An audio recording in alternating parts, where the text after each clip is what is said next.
Assalamualaikum warahmatullahi wabarakatuh. Waalaikumsalam warahmatullahi wabarakatuh. Jadi hari ini saya akan berbicara dengan salah seorang WHV yang mempunyai working holiday visa. Dia punya experience dan juga insya Allah bersedia membantu kalau ada jamaah yang berkeinginan untuk menjadi WHV dan punya masalah. Mungkin nanti silahkan memperkenalkan diri dan bercerita tentang WHV dan sebagainya, bagaimana caranya kira-kira prosesnya, mungkin cerita atau bagaimana bisa membantu jamaah-jamaah yang memerlukan. Silahkan. Baik, Assalamualaikum warahmatullahi wabarakatuh. Waalaikumsalam. Perkenalkan, nama saya Iqbal Fadli Abdillah, saya asal Bogor. Di sini teman-teman, saya ke Australia pakai visa WHV, yang mana salah satu visa yang bisa kerja di Australia gitu. Jadi kerjanya full time, tidak dibatasi gitu. Nah, alhamdulillah gitu ya, bisa sampai ke Australia. Karena memang di Australia sendiri beberapa visa kita bisa pakai, Om. Tapi alhamdulillah pakai visa WHV ini ternyata lebih banyak kemudahan gitu ya. Nah, beberapa syarat yang harus kita tempuh. Pertama, kita at least sudah 18 tahun dan tidak lebih atau misalnya di bawah 31 tahun. Tapi 30 ke jalan 31 itu masih bisa. Nah, udah gitu sudah menempuh pendidikan minimal diploma 3 atau kalau S1 minimal sudah 2 tahun. Gitu. Jadi semester 5 gitu ya kira-kira. Nah, sudah menunjukkan bisa transkripnya, legalisirnya. Nah, lalu fakultas atau universitasnya harus bisa terdaftar di Dikti. Nah, itu nanti dibuktikan langsung. Lalu setelah itu sudah tidak ada catatan kepolisian, clear. Tidak ada masalah. Jadi, kriminal. SKCK dari Polda ya, dari Polda. Terus nanti kan ada khusus tuh kalau misalnya untuk surat keterangan kepolisian untuk keluar negeri itu berbeda dengan SKCK biasa. Kita urusnya nanti di Polda Metro Jaya. Nanti juga ada biometrik dan lain-lain, sidik jari gitu yang harus kita urus. Nah, setelah itu ini yang rada-rada tricky juga. Ini kan pertama kita harus dapatin surat dukungan dari pemerintah Indonesia untuk melakukan WHV. Nah, yang paling sulit sih buat saya adalah menunjukkan bahwa kita itu punya 50 juta rupiah atau misalnya di sini itu syaratnya at least 5.000 Australian dollar. Itu mengikuti kursnya gitu. Jadi tapi nggak hilang kan itu kan? Nggak hilang. Jadi pemerintah Australia tuh nggak pengen kita ini di Australia tuh luntang-lantung, Om. Iya. Nah gitu, jadi kita harus membuktikan bahwa kita tuh bisa survive selama kita masih belum bisa kerja dan lain-lain gitu. Nah, jadi 5.000 Australian pinjam dollar aja nggak apa kan misalnya? bisa. Jadi kalau saya teman-teman juga gitu ya, banyak yang case-nya pinjam dari omnya, pinjam dari tetangganya, pinjam dari orang tuanya bahkan gitu ya. Nah, nanti masuk ke rekening atas nama kita sendiri, lalu nanti kita bikin reference bank, bisa dari BCA atau Mandiri, BSI dan lain-lain gitu ya. Nanti di surat reference itu menyatakan bahwa kita itu nasabah dari tanggal berapa, dari kapan kita membuat akun rekening ini. Udah gitu atas nama siapa, jumlah rekeningnya berapa. Nah, harus 5.000 Australian dollar nanti itu bisa dikonversi di reference bank itu gitu. Nah, tapi teman-teman ini banyakin jalur langitnya gitu ya, doa sama Allah gitu ya, supaya kalau misalnya minjem ini terus tiba-tiba teman harus distribusiin uangnya itu lagi, gak kena random checking dari immigration Australia. Karena banyak banget case-nya di angkatan aku itu ternyata mereka kena random checking. Jadi seketika uangnya itu pindah ke rekening lain, ketahuan akhirnya nggak bisa untuk dapetin SDWHV gitu. Atau sebaiknya mungkin pinjemnya jangan diambil sampai proses sampai granted. Nah, jadi punya komitmen gitu sama yang dipinjemin itu. Nanti uangnya sampai visa saya granted gitu ya, nanti baru kembaliin bisa gitu. Nah, jadi itu syarat-syarat pentingnya untuk working holiday visa. Nah, working holiday visa sendiri sebenarnya dia itu berlaku selama 1 tahun. Dia multiple entry.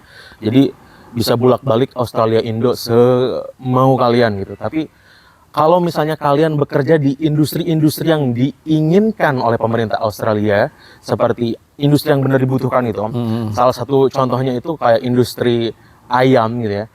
Ayam itu kebutuhannya di Australia Selatan sendiri adalah per minggunya sekarang udah hampir menyentuh 1.500.000 ekor per minggu. Diproyeksikan tahun depan itu per minggu akan menyembelih lebih dari 2 juta gitu. Nah, jadi orang-orang yang bekerja di peternakan itu jarang ada yang mau, orang-orang Australia tuh. Nah, jadi orang anak-anak WHV ini banyak di-hire untuk mengisi posisi ini. Dan kebetulan posisi ini itu eligible untuk perpanjangan visa WHV. Nah, jadi itu yang saya tadi bilang, kenapa visa WHV ini bisa di-extend, bisa sampai tahun kedua, tahun ketiga, karena pemerintah Australia itu butuh orang-orang di sektor strategis, yang mana orang-orang Australia sendiri malas untuk bekerja di situ gitu. Kayak ada beberapa industri seperti peternakan ayam, kambing, sapi gitu ya. Udah gitu jadi nelayan di laut, agriculture di farm, anggur, cherry, apel, lime dan lain-lain. Itu banyak banget yang kerja itu ternyata dari seluruh penjuru dunia. Jadi sektor-sektor strategis yang mana menyokong banget kehidupan di Australia, tapi orang-orang Australia sendiri gak mau berkecimpung di dunia tersebut. Yaitu orang-orang WHV bisa pakai kesempatan itu untuk bisa 3 tahun at least bertahan di Australia. Tapi nggak harus kerja di situ terus kan? Enggak. Nah, jadi triknya gini, setelah kita mendapatkan payslip 88 hari gitu ya, 88 hari itu 3 bulan gitu ya, kalau bisa dihitung berarti sekitar 12 payslip atau 13 payslip kita udah bisa menggaransi tahun kedua kita ada di Australia. Jadi bayaran di Australia itu bukan tiap bulan, tiap minggu. Tiap minggu. Mungkin. Alhamdulillahnya tiap minggu. Jadi bahkan wah, belum habis nih gajian minggu kemarin udah gajian lagi gitu. Alhamdulillah. Jadi kayak gitu. Nah, kalau misalnya ada beberapa industri seperti agriculture, poultry, udah gitu hospitality, terus apa lagi ya, fishery. Nah, ini terus sama mining juga termasuk loh. Construction. Nah, kalau misalnya masuk industri-industri ini dan kita istiqomah selama 3 bulan, selama 9 bulan, kita udah bisa lodge untuk second year dan third year gitu. Jadi lebih lama di Australianya, insya Allah seperti itu. Nah, untuk teman-teman yang berminat untuk datang ke Australia, ayo segera menggunakan visa ini, terutama untuk yang di bawah 30 tahun, karena ini memang kesempatan yang ya dibilang luar biasa lah untuk kita, generasi milenial, generasi Z gitu ya, datang ke sini mengenali budaya baru, pertukaran budaya, exchange culture gitu ya, antara Indonesia dan Australia, yang mana di sini itu sangat berbeda sekali dengan di Indonesia, terutama dari segi mencari maisah gitu ya. Di Indonesia kan banyaknya itu 1 bulan sekali gitu ya, di sini itu gajiannya mingguan, yang salah satu dibilang sama Om Tomo tadi. Udah gitu apalagi Om, kira-kira Om, benefit-benefit yang lainnya, air itu bisa langsung kita minum. Ya, mungkin gini kalau dari saya ya, ini saya di Australia ini dulu nggak ada WHV ini, ya mungkin belum sampai 10 tahun lah, mungkin 5 tahun ke belakang ini ya WHV, saya lupa persisnya.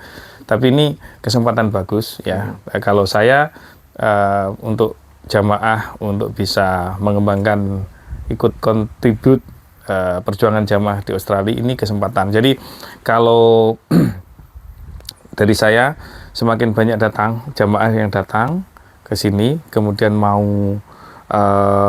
bukan hanya katakan 1, 2, 3 tahun, tapi ini batu loncatan saja, itu batu loncatan. Jadi nanti di planning, kalau bisa saving uang, bisa sekolah di sini, punya skill, terus setelah itu bisa apply menjadi PR, penduduk di Australia. Itu harapan saya. Jadi kalau ke Australia ini bukan hanya datang terus pergi, ya punya uang pergi, bukan gitu. Tapi bisa ke sini, kalau punya keluarga nanti diajak ke sini. Nah, harapan kita seperti yang sudah kita lihat di sini, kita jamaah di Australia ya banyak keluarga muda gitu. Kira-kira gitu ya. Salah satunya sih yang saya rasain selama hampir 3 bulan di sini, air itu bisa kita minum langsung dari wastafel gitu ya. Jadi yang mana di Indonesia itu jarang kita bisa nemuin hal kayak gitu.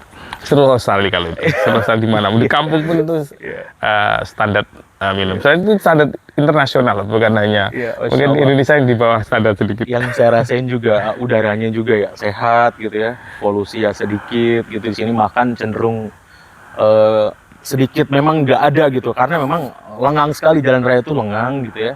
Dan kayak untuk tumbuh kembang anak itu ya di sini ya tersuplai proteinnya. Kita bisa minum susu setiap hari freely Om, maksudnya dengan harga yang terjangkau. Udah gitu Nggak nunggu bansos. Insya Allah. Jadi kayak apa, susu, keju, roti itu kayak hal Daging yang itu benar-benar murah di sini ya. murah dan bisa kita konsumsi dan anak-anak kita konsumsi gitu.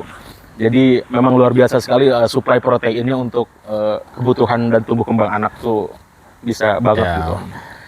Nah, jadi yang memang diharapkan memang seperti itu. Kita bisa, anak-anak WHV di sini kita bisa saving mujid-mujid gitu ya selama 3 tahun di sini. Siapa tahu nanti setelah visa WHV kita habis, kita bisa langsung lanjut untuk tiring ke student visa.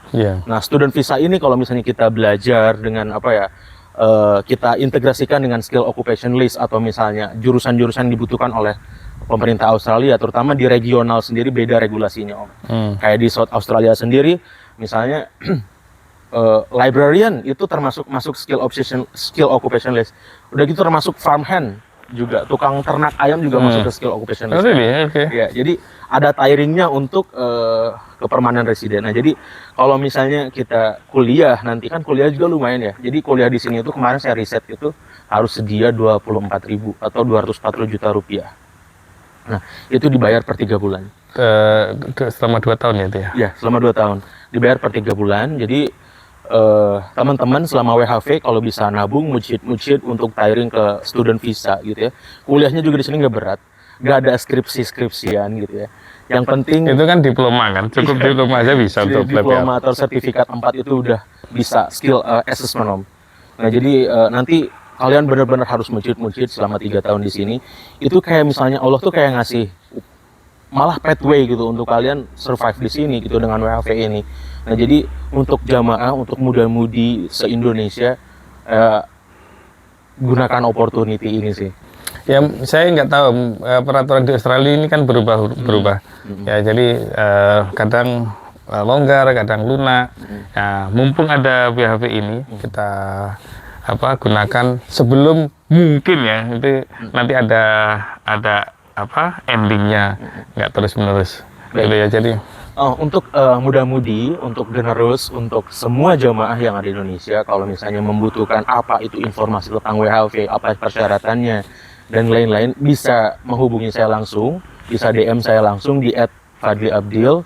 Nah, nanti kita punya komunitas, kita ada grup WhatsApp di mana di situ tuh saling sharing dan lain-lain, kita saling bantu gitu. Kita juga bisa menjadi upaya buat kalian atau bridging kalian supaya bisa datang ke sini gitu. Karena ngeri banget Om, WHV ini banyak calonnya. Banyak calonnya. Jadi ada yang pakai agen itu, ada yang habisin 35 juta, ada yang habisin 75 juta, kan sayang banget gitu. Padahal WHV ini bisa dapetin maksudnya kalian tuh bisa dapetin ini dengan cara gratis. Gitu. Jadi biayanya sebetulnya kira-kira berapa kira-kira ya yang dikeluarkan? Kalau 5.000 itu kan itu tadi nggak hilang, bukan biaya berarti cuma ditunjukin aja kan? Oh, biaya yang dihabiskan sih mungkin untuk tes IELTS ya. Tes IELTS itu 3 juta lebih lah, 3.600.000. Terus udah gitu bayar visanya sekarang 7 juta sih. Jadi dengan modal 11 juta kita cukup bisa ya? ke Australia gitu. Belum tiket tapi ya, Belum tiket. Cari murah-murah kan sekarang ada. Nah, mungkin tiket itu tergantung maskapainya. ya. Kalau kemarin aku pakai itu Om, pakai Virgin Airlines, yang mana kalau akhir tahun tuh mereka malah harganya malah oke gitu. 1.700.000 include bagasi. Oh ya, murah banget itu. Bagasi. Saya 23 kilo. Saya nemu Scoot itu 230, masih ada lebih murah lagi. Jadi ya cari momen-momen yang pas. Jangan lupa untuk pantengin Traveloka atau Skyscanner atau Agoda atau misalnya perbandingannya Trip.com. Kalian banyak research gitu ya. Karena kemarin itu 1.700.000 itu aku booking dari Agustus untuk keberangkatan Desember. Nah, itu udah 23 kilo. Quran, hadis itu muat semua insya Allah. Di sini tuh ada asrama hadis besar juga Bukhari. Nah insya Allah bisa muat juga gitu. Gitu sih. Ya, insya Allah begitu. Ya. Jangan lupa diniati karena Allah sabilah. Ya, kalau niatnya betul, maksudnya gini, saya concern anak-anak WHV di sini datang ke Australia tapi nggak sambung. Nah, itu yang concern saya. Jadi jangan sampai datang ke Australia ini malah agamanya nggak lancar. Ya, jadi usahakan ya nggak jauh-jauh dari jemaah. Ya. Nikmat banget. Jadi di Indonesia kalian bisa Jumatan di mana aja yang kalian mau, tapi di sini kalian harus menempuh puluhan kilometer untuk Jumatan, dan itu rasanya oke banget. Kalian bakalan meningkat drastis, intention to Allah, nikmatnya, maksudnya keimanannya juga. Struggle banget Om untuk Jumatan di sini. Puluhan kilometer, ratusan kilometer bahkan bisa ditempuh untuk Jumatan. Tapi sampai kan enggak Kemarin sempat Om. Sempat ya? Kemarin sempat. Jadi kemarin itu plannya jauh-jauh. Yang paling jauh itu dari Adelaide itu ada di plan Robertstown, yang kita tuh bisa sholat qashar di sana. Kita tuh bisa asar dulu, zuhur asar dulu sana baru pulang. Tapi sebenarnya kan bisa di manage. Soalnya gini, jamaah di Australia sudah ada di mana-mana sebetulnya. Kalau mau mendekat ke masjid, insya Allah ya bisa. Gitu. Kalau apa nggak memanage dirinya ya seperti itu. Insya Allah gitu cukup ya. Moga-moga bermanfaat, manfaat dan barokah. Amin, amin. Ini saya Setiautomo, ini Mas Iqbal. Fadli Abdel. Sekarang tanggal 29 Februari atau 1 Maret? 1 Maret 2024. Kita sedang di Adelaide, itu ada acara nikahan. Besok. Yes. Assalamualaikum warahmatullahi wabarakatuh. Waalaikumsalam warahmatullahi wabarakatuh. Oh good, kita cek